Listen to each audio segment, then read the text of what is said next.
Bim bom boom, feels good to be back. So, I'm sure you've watched a zombie show or movie before and thought, I'd probably do better than that. And thus, this video's idea was born. How would the average person do in a zombie apocalypse scenario?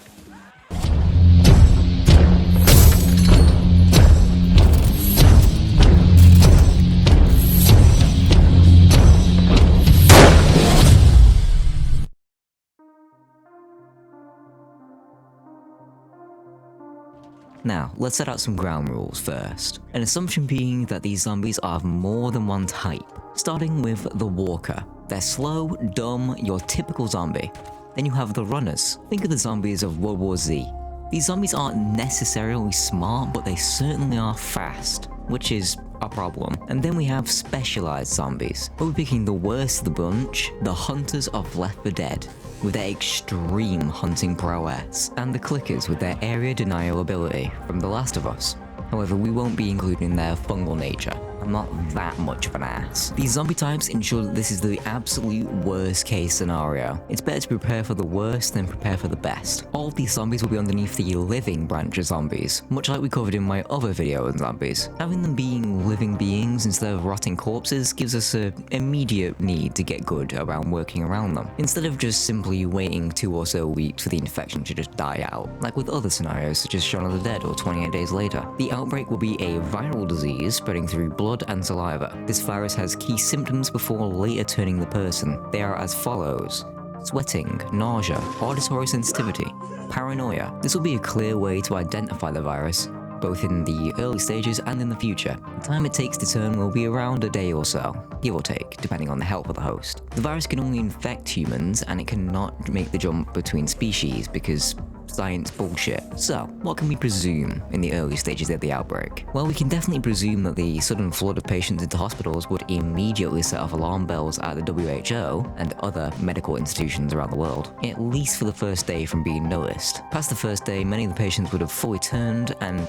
would officially begin this outbreak. We can make the case here that they either would start out as the runner or walker variants, as those do not require any further evolution, other than the virus already being in their system. It starts about the same as most zombie situations that you'd expect. They run around chomping into whoever they see and either kill or infect them in the process. Now, a vast majority of people would be mauled to death or infected during such an outbreak. From this point, one of 2 things can happen. As the survivors call the police and whatever contacts they have, it will start a butterfly effect that leads to a lot of people both trying to get into the outbreak's reach and escape it. The ones going in would be emergency services, and the ones trying to escape being survivors. Whether these survivors are fully healthy or not, that's impossible to know. However, they most likely would not all be fine, leading to the natural spread of the outbreak. So, first responders make it into the outbreak zone, and they very quickly realize that this isn't just some prank or some hoax. It's a serious threat. They will either call in and notify the government to call in the best of the best to try and contain it, or they simply won't have enough time to call it in, dying whilst at the scene and going dark with the rest of the station that sent them. Let's go on to the worst of these and say that the first responders never got to call it in. Whilst the disappearance would still be noticed, it would definitely give the zombies a bit longer to spread and infect more. Luckily, in this modern world, we have social media. It's no secret that at least one person would probably start live streaming or tweeting about the outbreak, inevitably leading to the government imposing a lockdown of the affected areas, possibly even handing over the governmental keys over to the military in order to contain the virus. Martial law, for those who need the technical term. In this situation, the military is dispatched to contain the outbreak, but unfortunately it can be assumed they won't be able to do much about it, especially not things that are drastic like carpet bombing the entire zone, as that would be an absolute nightmare to publicly justify, with the surviving population just being killed just the same as zombies. So they'd have to enforce a quarantine zone, and hopefully hold the line. Whether they do or not, doesn't matter.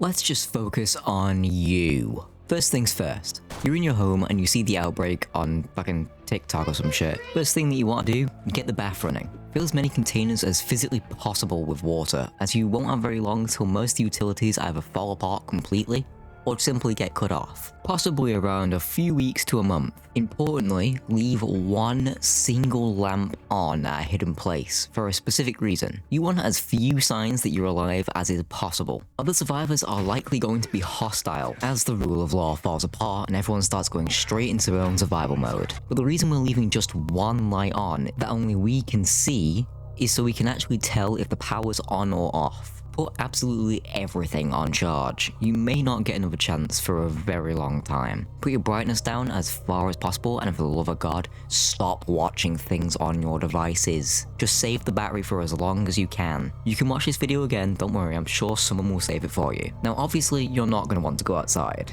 It smells of rotten flesh, blood and all that jazz. Obviously, it's dangerous. But you do have to go out for supplies whether you like it or not. Your ability to do this will likely decide how your time in the apocalypse goes. Even going out at all is a huge step. But first, before we go, think about what you're wearing. If you're a woman, which is unlikely considering this channel's on analytics, don't wear heels. Ahem. Don't wear heels. You should be wearing thick boots, capable of a good stomp, a bag, something with a lot of capacity like a backpack or a rucksack, and any and all thick clothing. You need all that extra padding. Consider wearing items such as biking helmets, shoulder pads, knee pads. You need them all, use them. You'll be needing to avoid contact as much as possible. Key recommendations underneath all that would be thick jackets and shirts. Think denim and leather to prevent the typical zombie biting along with any other scratches or cuts you might come across. Make sure you bring two types of weapons. One long arm blunt weapon, such as a baseball bat or a shovel, and one sharp edged weapon, such as a kitchen knife. The long arm blunt weapon is your main workhorse, and should you come into contact with zombies, it'll definitely put them down quickly. Your sharp edged weapon is more of a tool and a method to quickly take out infected quietly. So, now that you're on your way out and fully equipped, I sure do hope you know your way around where you live, at least well enough to traverse effectively and stay out of sight, as that's what you should be really attempting. Many people will likely charge the zombies head on and try to kill every last one of them. And whilst this can work in larger groups, it also has the issue of potentially drawing unwanted attention to yourself and those with you. Ideally, the best way to traverse throughout the apocalypse is sticking to the back streets, as they always have multiple exits through back doors and such, and it also keeps you off the main road, which should be avoided as much as possible. Walking in the middle of the street will have a lot of danger with it. Whilst it does make it very easy to see where you are and what's around you, it also makes you stick out like a sore thumb underneath all that flat asphalt right beneath your feet. Save it for when you really need to use it and kill off a few zombies if you can. A smart survivor could keep track of these corpses to follow you. Now when you're looting, there's a few things you need to think about. Firstly, how much stuff you can actually fit into your bag, but also your pockets, plus whatever exactly you're looking for. Key items would be any type of food. Keep your eye out specifically for non-perishable canned foods, such as beans or corn, as these can last up to years without refrigeration, as I'm sure you're aware of. Try to grab some fresh produce too while you're there, regardless if it's rotten or not. You'll be needing it. That's the only special items I'd recommend getting food-wise. Remember that many things such as chocolate bars are simply going to go extinct for a while, as natural cocoa is indigenous to areas around the equator, and judging by analytics, you're likely not from around there. Although if you are, leave a comment and flex your natural chocolate making capabilities. Back to looting and moving on from food. Start to take as many medical and cleaning products as you possibly can, even the ones that you are unlikely to typically want. You may have the chance to trade these at a later date in the apocalypse, assuming you survive that long. Another thing that you should definitely take while you're looting is lighters. Not just one or two, a lot.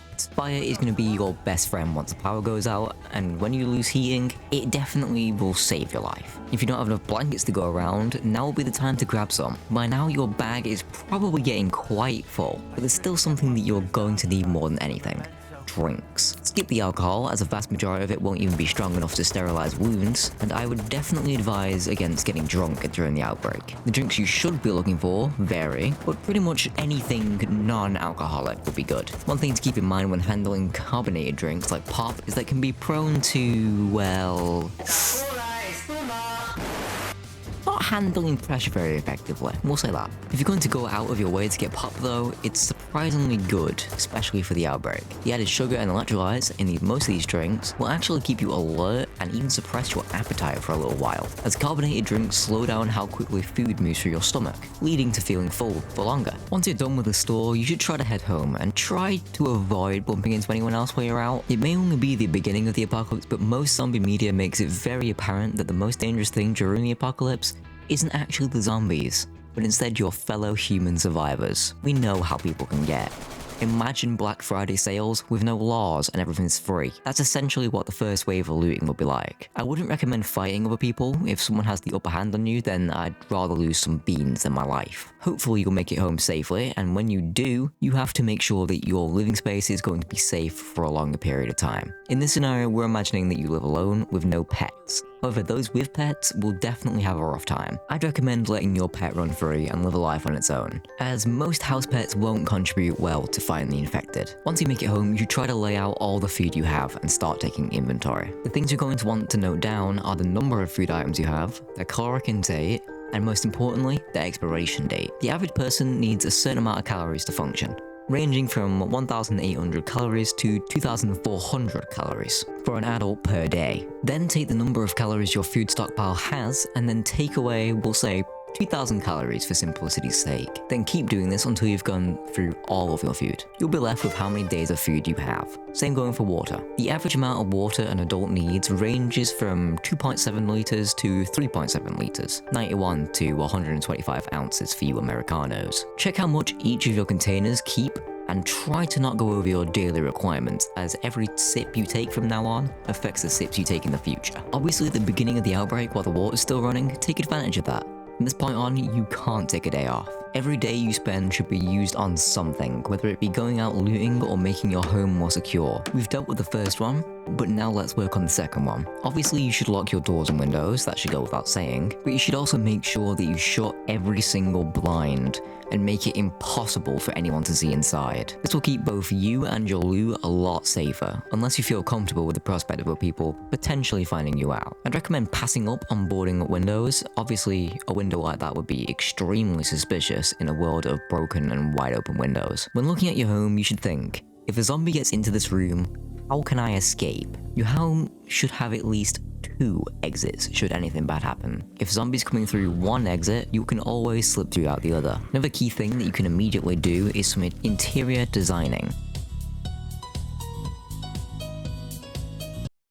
Ideally, you'd want to have clear spaces to defend from. Look at this design for an airlock system. This way you can attack any zombie that gets through the door without having to get too close. You should have almost every sitting area in the room pointed towards an entrance or an exit. That way, even when you're relaxing and doing something else, you can still possibly get a glance if anything strange seems to be happening. Other things that you should take into consideration is how you organize your rooms. Your living room should become your main line of defense. Design your living room in a way that favors you, should you have to fight in it. Your kitchen is now more or less a glorified storage area once power goes out. Make sure you've emptied out all the cabinets before your next room. Your bedroom will become the place where you want to keep all of your loot. That way, if anyone tries to ransack you in the night, you might just catch them in the act. Plus, if you're surviving with more than one person, which is likely, family, roommates, partners, that type of thing, then I'd recommend sleeping in the same communal room. But keep personal rooms as stashes, not for sleeping in, but instead like a storage unit that you keep your favorite things in, like your weapons, ammo, and whatever doohickeys you have. You probably will want to pick up a hobby or two.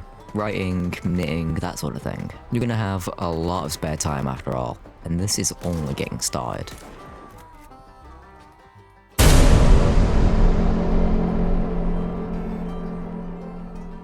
Hey there, this is the outro.